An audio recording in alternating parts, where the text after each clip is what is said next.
सत श्री अकाल। बीबी बत्ती नवां शहर देख रहे हो साथियों। हड़ वर्गी स्थिति बनी हुई अपने इलाके विच ते दिल जिहड़ा आ वो टामाडोल हो रहा।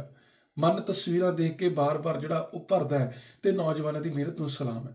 कल असीं वीडियो ताजोवाल तो मढ़ाला वाले पासे की पाई हुई सी, जिस तो बाद बहुत सारे भरावां की आमद जिहड़ी है उस बन ते होई सी, लेकिन हुण जिहड़ी आमद आ वो फिर तो घटी हुई है। ते हत्थ जोड़ के तुहाडे अगे बेनती है कि वध तो वध जिहड़े भरा ये पुछ रहे कि असीं किस पासे जाके मदद करनी है, उन्हां नूं अपील है कि तुसीं ताजोवाल तो मढ़ाला वाली साइड ते जिहड़ा बन लग्या होया उत्थे पहुँच के अपनी सेवावां दो, क्योंकि वीरे जिहड़ी उत्थे ठोकर है वो जिहड़ी हेठां नूं जा रही है।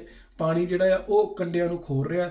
नौजवान जिहड़े मेहनत कर रहे हैं नाल दी नाल जिहड़े वो बोरे पाई जाते हैं, वो जिहड़ा पानी का पिछले तेज बहाव आ रहा वो खोरी जाता। इस करके आप जी की बहुत उत्थे जरूरत है, तो ताजोवाल मढ़ाला वाली साइड से जरूर जल्द तो जल्दी पहुँचो। बढ़िया वीडियो पत्रकार नूं भेजणी है।